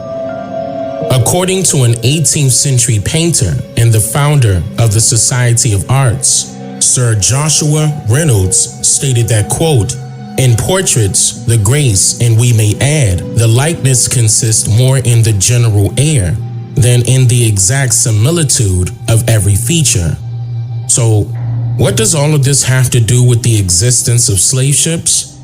Well, that's the point. There were no official slave ships, nor were there any ships created for the intended purpose to carry only slaves. These depictions that were mysteriously given to us about these ships manipulated the mind into believing that there were actual slave ships that existed, when in reality, there is no hard evidence to support this heavily campaigned theory. In fact, you will not find any colonial documentation that would use the term slave ship to describe their passenger ships, cargo ships, merchant vessels, or warships.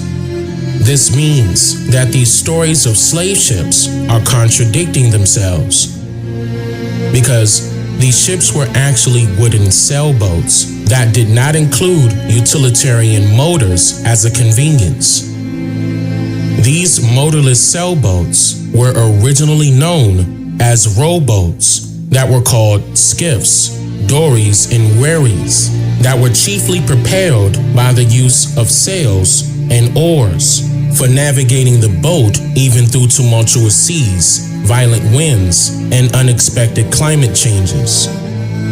Between the 1500s and the 1800s, these rowboats were used for many things, like trading goods, or for the transportation of goods, exploration, pirateering, and of course, immigration.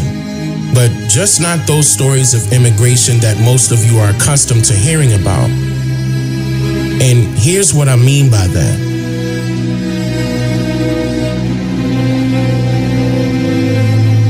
Just imagine a school of people cramming themselves onto a boat today, trying drastically to avoid what's known as immigration laws, packing themselves in the trunks of vehicles, and even small cave-like holes underneath the ground, doing whatever it takes to travel to America, due to their belief that America is the land of plenty, with new beginnings for themselves and their families, opportunities for employment and affordable housing, all while risking their lives in hopes of gaining freedom.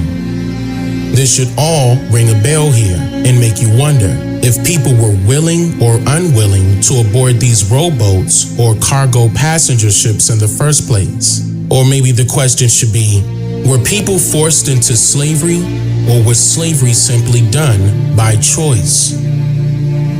Now, before I go any further, I want you to note again that during the 1600s and until the near end of the 1800s, rowboats or cargo ships were not modernized to include engines or motors that would conveniently drive the boat throughout the seas. The commercial production of steamboats or riverboats were made available at the tail end of the 1800s as well, which should make you wonder, how many so-called slave ships were accounted for that enabled strangers to carry a whopping 12.5 million people, along with supplies, food, and other cargo from one continent to another?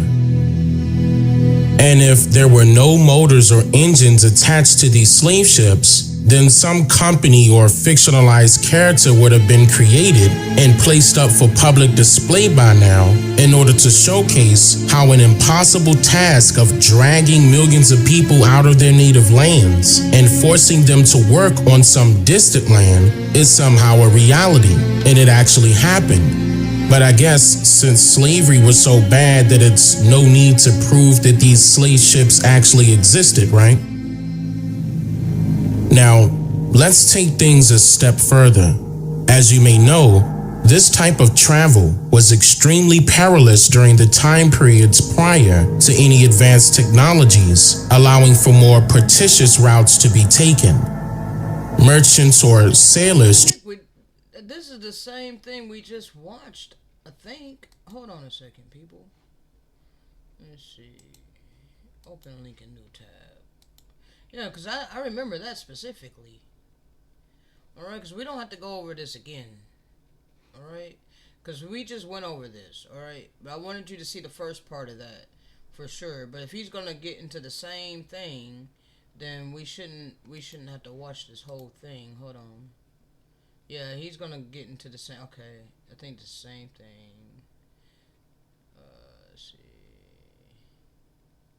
Alright, he does get into some different stuff here. Alright, 1 second.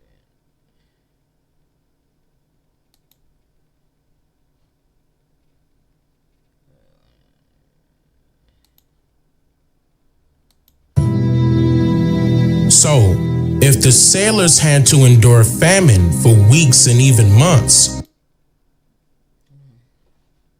many people died for attempting this voyage, making it extremely difficult to eat by critical thinking as to what was originally meant by the use of this term. First, the origin of the term slave ship allegedly traces back to the English noun slaver, which made a public appearance in the dictionary entitled Walker and Webster Combined in a Dictionary of the English Language, which was published in the year of 1877. However, what's important to note is that the term slaver was defined during this time period as saliva running from the mouth, and the closest word that had derogatory meaning of this kind in regards to the word slaver was the term slaverer, which was defined as an idiot during this time period, interesting enough. Second, the definition of the term slave ship was never historically documented before. In fact, the word was just recently created and made its way into school curriculums and books well over 100 years later, around the mid-1980s. Did you know that you would not find the term slave ship in any English dictionary prior to the 1980s? Which forces an individual to define this non-existing term by complete speculation surrounding the two words that it is comprised of, slave and ship.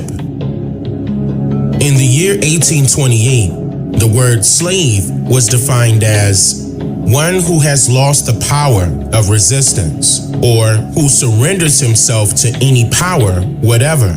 A mean person, one in the lowest state of life. And the word ship derives from the Latin word scapha and the Saxon word sapien, which means to create form or build.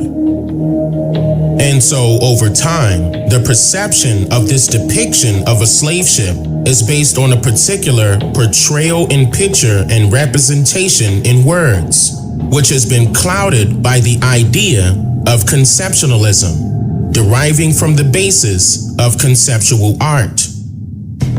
According to the College of Central Florida, conceptual art is based on the notion that the essence of art is an idea or concept and may exist distant from and in the absence of an object as its representation. That is because the job of the mind is to create an object where there is none.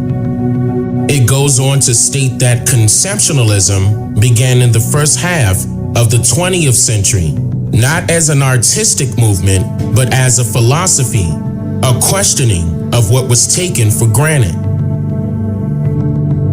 In the year 1926, a film entitled Anemic Cinema was created by painter, sculptor, philosopher, and filmmaker Henry Robert Marcel Duchamp, who was an immigrant from France that eventually migrated to the United States. Duchamp is well known in the arts as a conceptualist, being as though he was famous for creating the term ready-mades. In a 1975 article in reference to Duchamp's film and his works in regards to conceptualism, author Katrina Martin of Studio International wrote that Duchamp's ready-mades can be simply defined as, quote, an object which has been taken out of context, which is in any way conventional and placed into a new and strange one, whereby the function of the object chosen changes radically. So in other words, the idea of a slave ship was meant to create a visual and a written concept so that a person's mind could conceive a totally different picture of what was being stated, represented, or displayed. So, a person's mind would radically imagine changed portraits or visions altogether of what a slave ship could be, mentally, based solely on allowing our minds to combine the definitions of a slave and ship inadvertently. Now, if you combine the definition of ship alongside the definition of slave without the use of conceptualism, then we can determine that the term ship was used as a suffix in this sense, being as though it was added to the end of the word slave in order to strictly create a relationship between these two words. I'm just here. All right. So, he basically saying that they conceptualize the slave ship theory and forced it as real history. Okay? They never shown not one real photo of us coming off slave ships from Africa. Okay, they cannot prove that they brung us from Africa on slave ships. All right? But as long as so called black people or so called African Americans lay claim to being slaves shipped from Africa to the Americas, as long as my people lay claim to that ideology, they're in danger of being shipped off these lands as a foreigner. You know, being because they're labeling themselves a foreigner.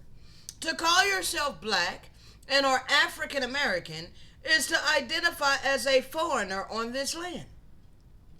But I'm not no foreigner on this land. This is my ancestral land. I know who I am now. All right? Dane Calloway knows who he is. There's a lot of us standing up in great boldness because we know who we are. And I've been instructed by the Most High to tell my story, okay? And speak His word. All right? Now, let me check my time. All right, I'm at 141.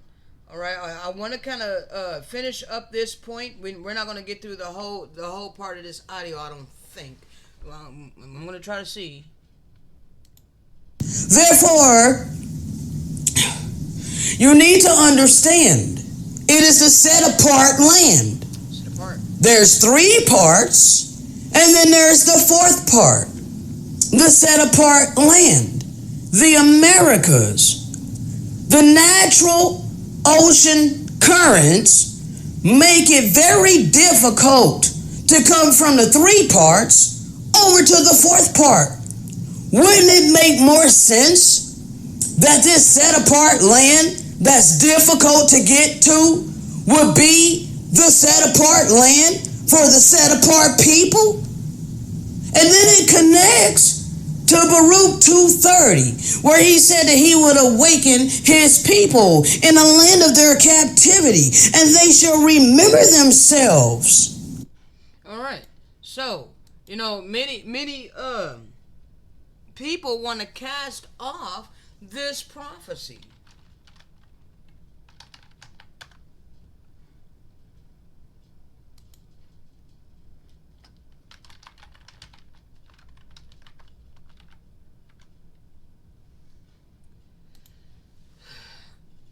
All right. So, you know, the evangelical Christians have a whole different prophecy that they want to come up with, okay? Because all their prophecy is dealing with them having a blessing, okay? Them having the blessings and us being their perpetual slaves.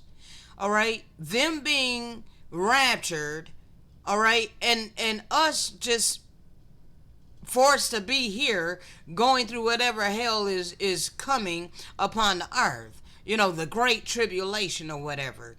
Okay, just the other day I watched a movie entitled Revelation. Okay, I watched Revelation, and I think they did like a remake of it. Let me see something right quick.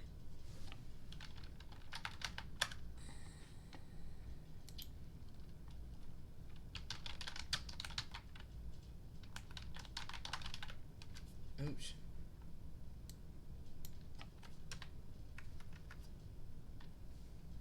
All right, you see this? This movie right here. All right, came out in 1999. All right. So if you watch this series, all right, Caught in the Eye of the Storm, 1998, and this one, all right, their prophecy is all about the they don't say anything about the real biblical people. They omit us and they replace us with a counterfeit. So they tell their prophecy like the Antichrist is coming, okay? And the Antichrist not coming until after they're raptured, okay? Like they are omitting the true prophecies, because they're omitting the true biblical people, and they've replaced us with counterfeits. Okay? These are Europeans. All right? The Europeans invaded our land, forced their Eurocentric ideology upon the indigenous people and the whole damn world for centuries. And then they think they have the right to take our records and preach prophecy. But they don't have any understanding nor clarity. And the reason why is because they're omitting the true biblical people. Okay? Let's see if we can get a synopsis.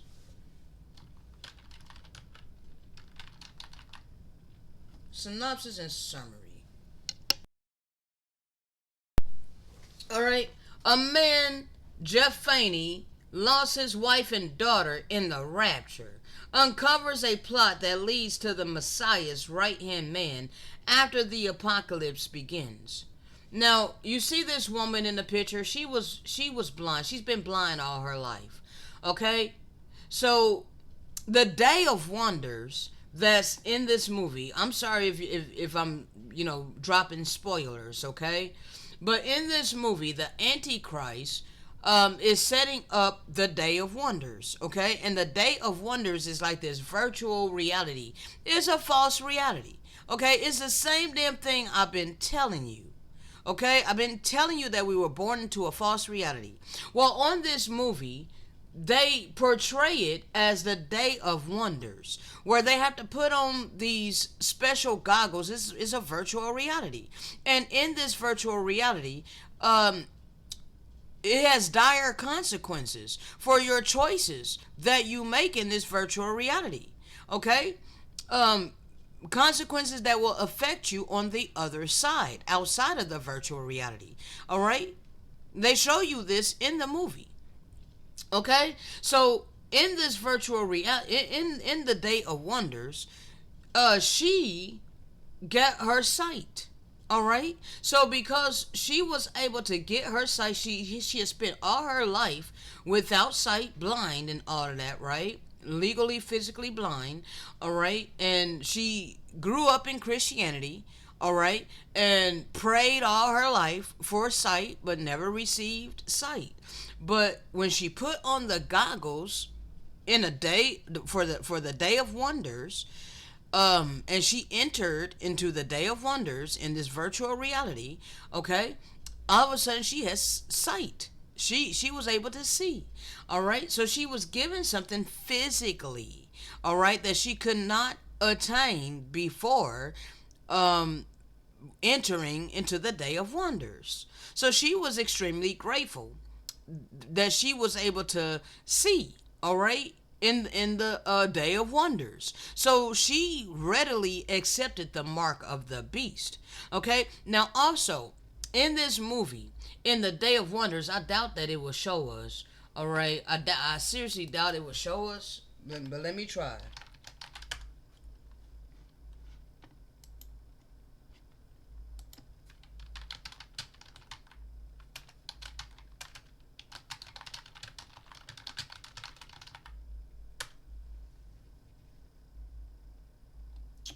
Alright, the Day of Wonders. Alright, in the movie, Detective Stone uncovers evidence that a group is being framed and discovers a connection to the Day of Wonders. The Day of Wonders is set to be unveiled by Franco, this dude here, okay, who presents himself as the Messiah, alright, the Antichrist, okay, and frees Cindy from her blindness, okay. Cindy accepts the mark of the beast and convinces Spanio to do the same. Now Spanio was in a wheelchair, okay? He was in a wheelchair. He couldn't walk in the physical, in the real world, in the real reality. He could not walk, okay? But in the Day of Wonders, he didn't have to be in a wheelchair, so he was able to walk around. But all of this was dealing with the physical, okay? The physical only, all right? So they sold out for their physical capabilities, okay? For the things of their physical life. They accepted the mark of the beast inside of the Day of Wonders. All right? Let's see. I wanted to see if we could find an image of the Day of Wonders because it shows the beast. It shows the image that's on the back of your money. Okay? This right here. All right, the Day of Wonders is for all of us. Do your part. Report haters.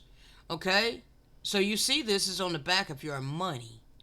All right, we were born into the Day of Wonders. All right, but they claim that the Day of Wonders is coming. Okay, you see what I'm saying? They're going backward. All right. But the real ones of the Great Spirit, we're here going forward in prophecy. They can't go forward in prophecy because in order to go forward in prophecy, you cannot omit the true biblical people. Okay? Because we are the key to the prophecy. We're the one that are prisoners of war. We're the ones that were invaded and never restored. Okay? And all the nations have been able to partake of our blessing that was gotten in great atrocities. Okay? So the nations are holding on to the blessings of Lucifer. All right? Revelation, the end of days.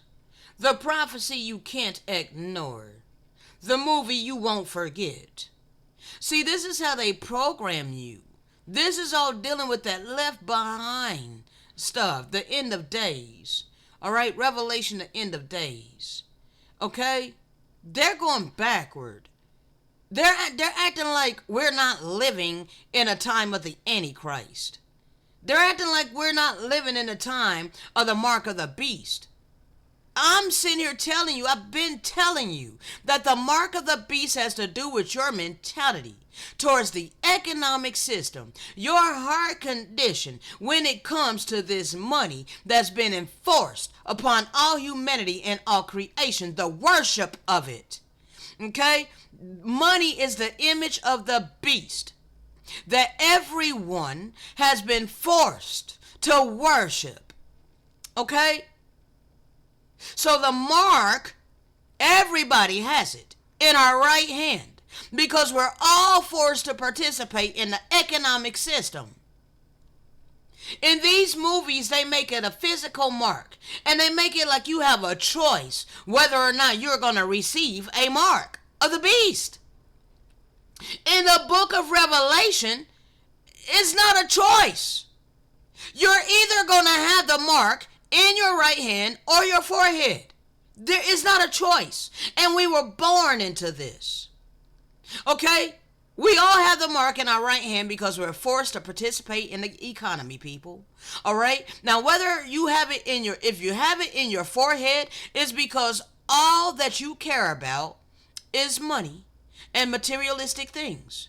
Not only is that all you care about, but you have also banded yourself hand in hand with this evil system, enforcing others to bow down and serve the God of money. Put in your time, energy, and effort and earn money. Okay? Those people who are enforcing that ideology on those of us that are here to do the opposite, worship the true and living God, not money. You have the mark of the beast in your forehead if you're enforcing that ideology upon us. Okay? You are proving that your heart and your mentality is in one accord with a beast. Okay? So I just wanted to show you guys how, this system allows for the creation of the manipulation of prophecy. Okay? So you got Gentiles that took it upon themselves to create movies of what they call prophecy. But they are way off because they're omitting the true biblical people. All right?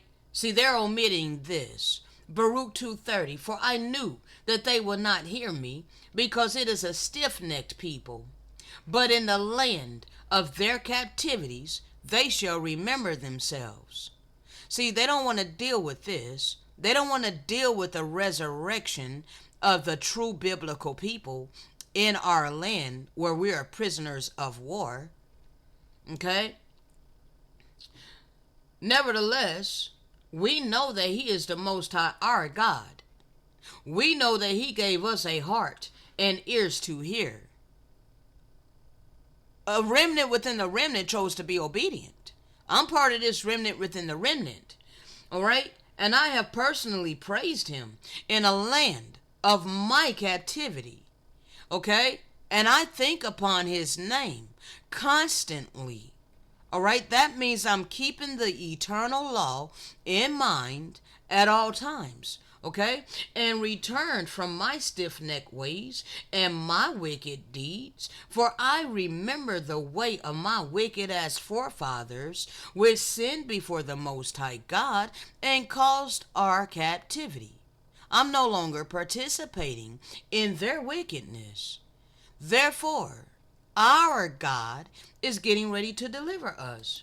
Okay? See, they don't want to deal with this prophecy. Okay? See? Verse 34 and 35 has yet to happen. All right? Because right now, the nations are still overrunning our land. But there's going to have to be a supernatural event. Something is going to take place to where He is going to bring us again into the land which was promised with an oath unto our fathers, Abraham, Isaac, and Jacob. And we shall be lords of it. That means we are not going to have foreigners or strangers ruling over us, writing the laws and the legislations to their benefit and our misery. Okay? We will be increased. We will not be diminished. He is going to make an everlasting covenant with us to be our God, and we shall be His people. And He will no more drive His people of Israel out of the land that we have been given. All right? Nor is He going to allow our lands to be invaded and overrun any longer by the nations. Right now, all nations are in the valley of decision. All right? Now, I've spent a lot of time breaking down this prophecy of going forward. Okay? One second.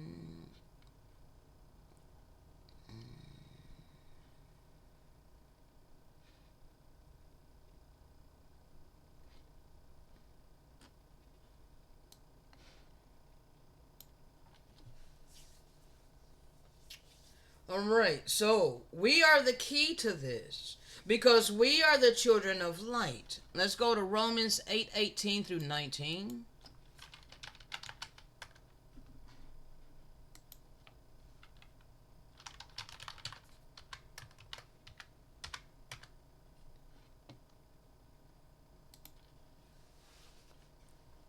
Future glory, okay? Future glory, because right now the nations have been able to glory in the blessings that was plundered from us while we've been languishing with nothing. All right? And if we are children, then we are heirs. Why does it say, and if we are children? Because we have to be humble like a child. All right? Then we are heirs, heirs of the Most High God, co-heirs with the Messiah. And indeed, We suffer with him so that we may also be glorified with him. He is going to be the one to bestow the glory onto us. Okay? I don't seek it from mortal men. I don't seek glory and honor and fame and all of that from mortal men. All of that's vain. All of that's superficial. All of that is of this world.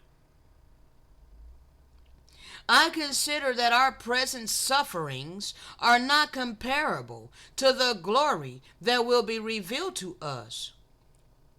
The creation waits in eager expectation for the revelation of the sons of God, the children of God. Okay? Hold on.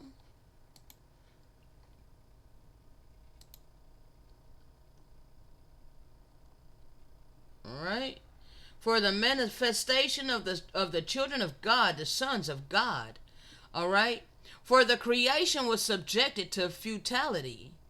All right? Vanity. The quality of having no useful result. Uselessness. All right? Working jobs and earning money just to build a life for yourself upon the earth. But it's all dealing with the carnal flesh.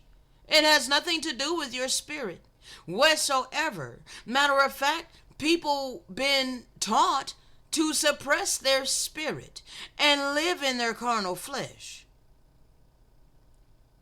All right? Lack of importance or purpose. Frivolous. All right? A futile act. So this is what life has become upon the earth. All right? All for the love and glorification of money.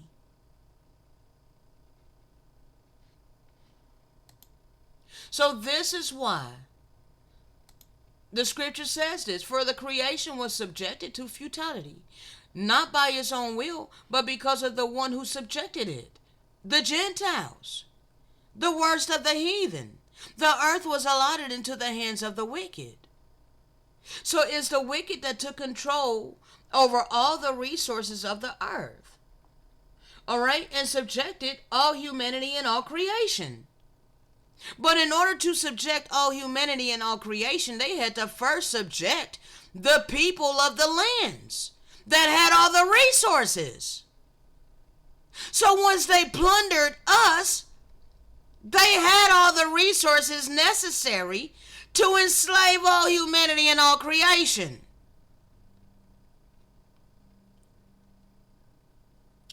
All right? And the Most High allowed it. All right? Because he knew and foreknowledge that the creation itself will be set free from its bondage to decay and brought into the glorious freedom of the children of the Most High God. We know that the whole creation has been groaning together in the pains of childbirth until the present time. Not only that, but we ourselves, who have the first fruits of the Spirit, groan inwardly as we wait eagerly. All right? I don't have to be adopted, but I'm grafted back into my natural tree. Okay? I've accepted his spirit. Therefore, I have been grafted back into my natural tree, the natural olive tree, because I am from the seed. Okay? I am from the seed of Abraham, Isaac, and Jacob. I am the seed of this land. This land is my inheritance. It is my birthright, given by the Most High God. So I groan inwardly as I wait patiently for the Most High, my God, to overturn my circumstances. As sons, the redemption of our bodies, okay, physically. The physical redemption is what I'm longing for, eagerly waiting for. For in this hope we are saved, but hope that is seen is no hope at all. So I am literally living in poverty. I did not even have enough to go take the bus today. Okay? It's $2 for a bus ticket. I'm just shy 15 cents in my PayPal. So I didn't have $2. So I don't even have enough for a bus ticket. Okay? So hope that is seen is no hope at all. I can't see the physical overturning of this. I'm literally in poverty physically. Who hopes for what he can already see? But if we hope for what we do not yet see, we wait for it patiently. In the same way, the Spirit helps us in our weakness. For we do not know how we ought to pray, but the Spirit himself intercedes for us with groans too deep for words. And he who searches our hearts knows the mind of the Spirit, because the Spirit intercedes for the saints according to the will of the Most High God. Okay?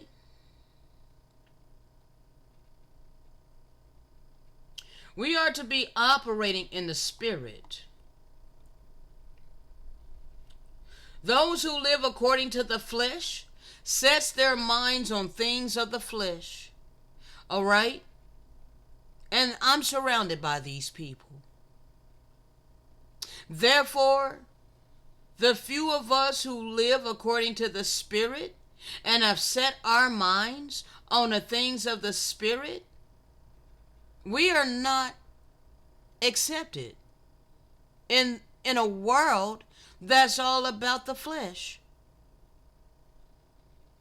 The mind of the flesh is death, but the mind of the Spirit is life and peace.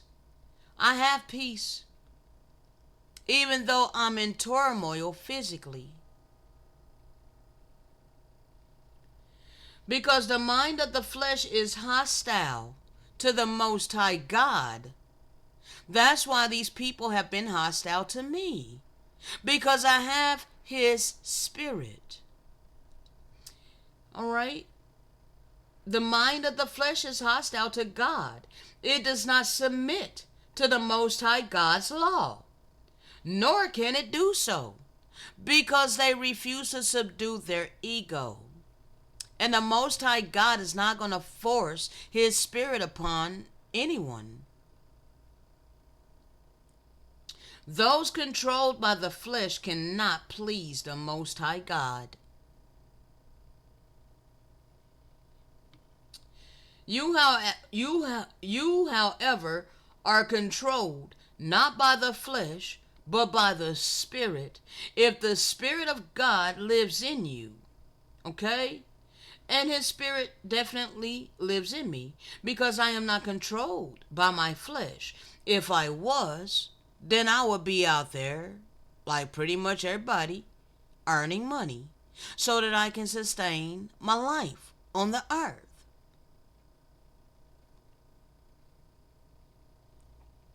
And if anyone does not have the Spirit of Christ, he does not belong to Christ. But if Christ is in you, your body is dead because of sin. Hold on.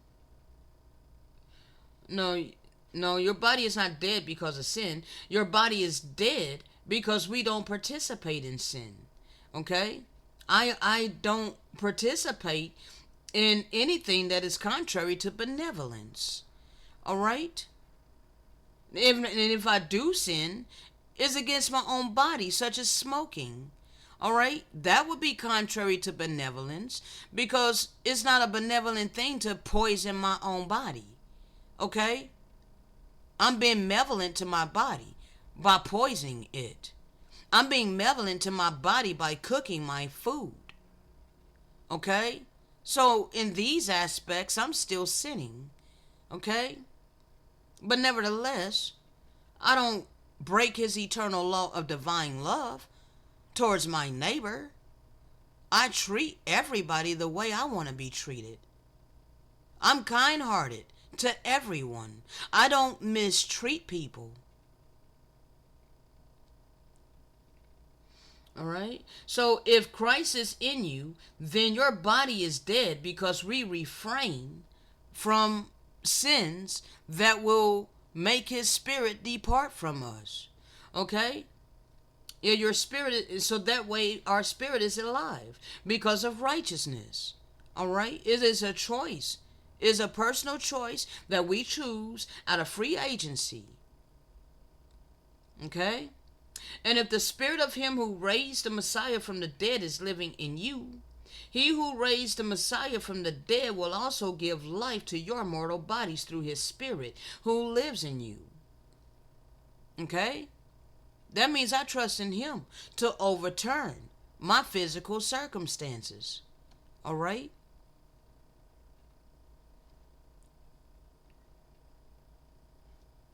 Therefore, brothers, we have an obligation, but it is not to the flesh to live according to it, like the world wants you to believe.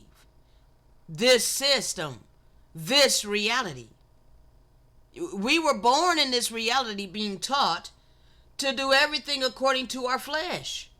Okay? Everything is geared towards the flesh.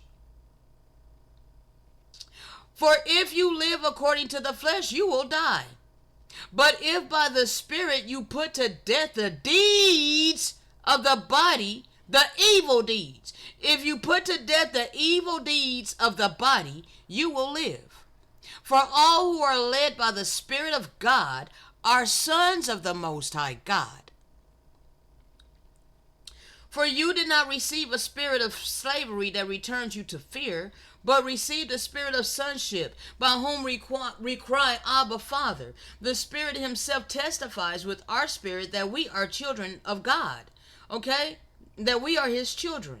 All right? Because our actions, our attributes, demonstrate his attributes. Okay? That is how the Spirit will testify that we are the children of the Most High God. And if we are his children, then we are heirs. All right? Heirs of our God. Co-heirs with the Messiah. If indeed we suffer with him, so that we may also be glorified with him. Okay? Now, people, all creation has been waiting for us. The animals, the trees, the flowers, the water, all the Erikadashi, been waiting for us and our redemption. We have been redeemed by way of the Spirit and mentally. Okay? Therefore, we're instructed to speak the living word. All right? For others to be redeemed spiritually and mentally. Okay? And if you are actually redeemed mentally, then you will be demonstrating the attributes of benevolence. Your deeds will be lining up to righteousness. Okay? And if you do this, then you will be physically delivered with us. All right? And then you will be able to look forward to this something better coming along with us. Okay? Because I know that something better is coming. All right? The whole creation waits with eager longing for what the Most High is bringing about. Every blade of grass and chirping bird waits for the Most High God to set right what humans have put wrong. But can the Most High God override our free agency? No. Therefore, we have to choose with our free agency to live righteously, so that the Most High God will act on our behalf. Okay? Now, I hope you people are getting it. Alright? I really hope you people are getting it. This is a little over 2:14. I'm going to go ahead and leave it there. And then I'll pick it back up tomorrow and we'll finish the rest of this. Alright? We got a little over a minute, But bro, I've given a lot today, okay, and I'm wore out. Okay, I gotta admit it. I'm tired. Okay, I did have a little snack. Got me some crackers and peanut butter and what do you call that? Applesauce. A little container of applesauce. So that's what I had. So I'm not famished, but I'm tired. All right, and I need to upload these two videos that I did today. All right, and I normally preview my work, make sure that everything's working fine and whatnot. Um, but other than that, people, I will be back to continue this hopefully tomorrow. Okay. On that note, shalom.